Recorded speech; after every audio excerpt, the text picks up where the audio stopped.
This video here is a result of everybody requesting what I did and how I did it on this turtle tank setup.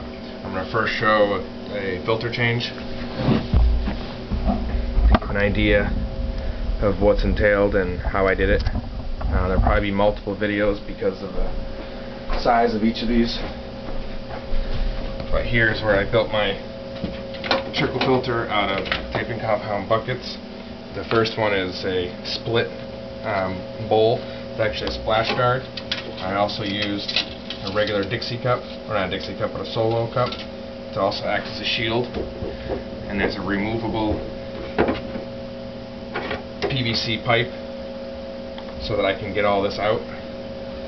It's a very tight quarters in this tank because I have a real low profile stand. But this here is my drip plate,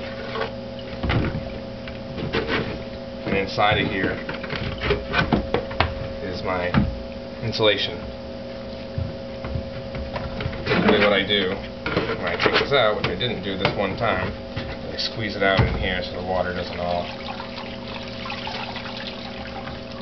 come down it. I get rid of that.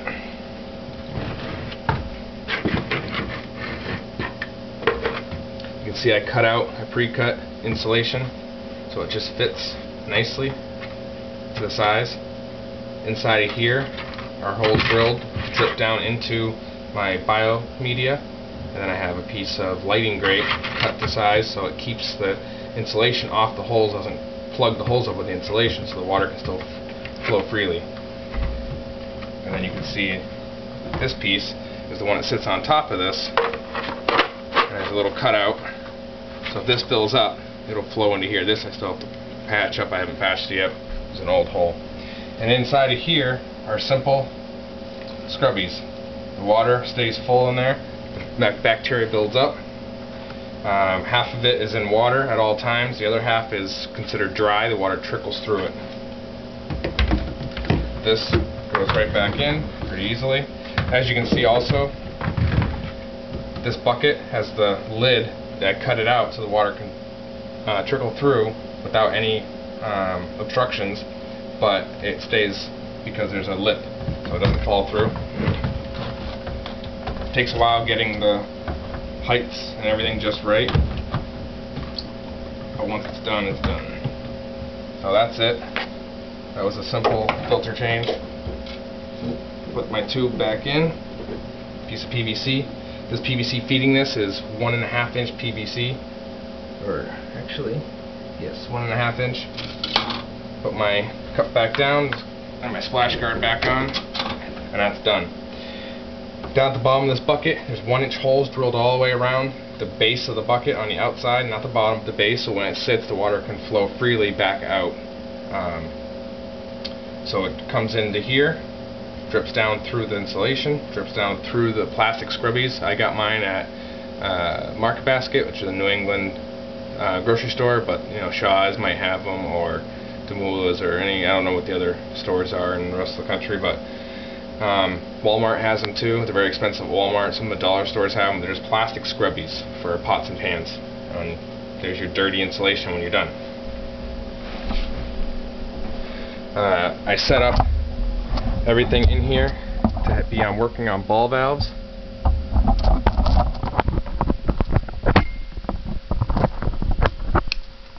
So you can see in here I have ball valves controlling my flows to everything. And this literally, these just float around in here, and inside of there's a 1,000 gallon per hour pump. I got my feeds going to the other side. On this side I have everything on timers, and there's my master feed. That there supplying the water back in is a 3/4 inch pipe, which brings the water back into the tank on this one side. Also, as I explained in one of the other videos, I have a pipe back in the back there coming down, and that's actually 2 3/4 inch pipes off of a T split going underneath all the gravel. And there's cross-drilled holes, and just multiple holes drilled everywhere on those piping, on those tubes. So the water shoots through those, and water wants to rise back up, keeping debris off the bottom. And I might be able to show you one, because they're not terribly deep. Sorry guys.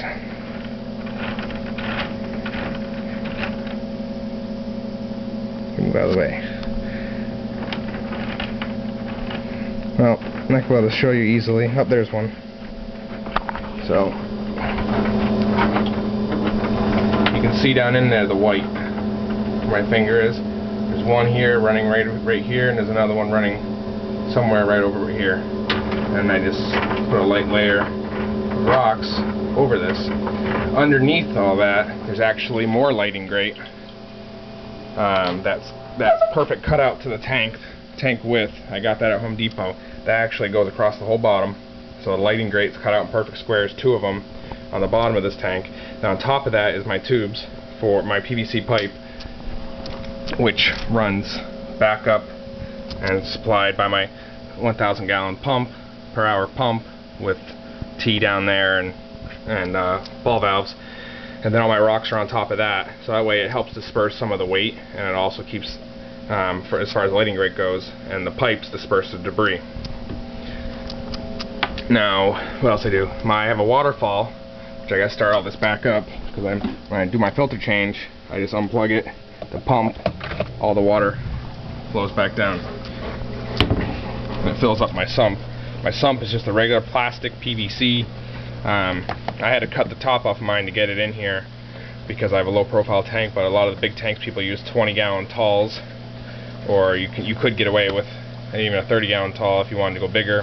I only could fit a 20-gallon PVC plastic Tupperware storage container in here.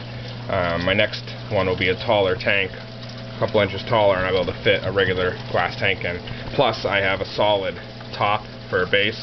A lot of tanks have a cutout in the center, and you can drop a 20-gallon tall back down in. Now you noticed my water automatically started flowing back into here through gravity.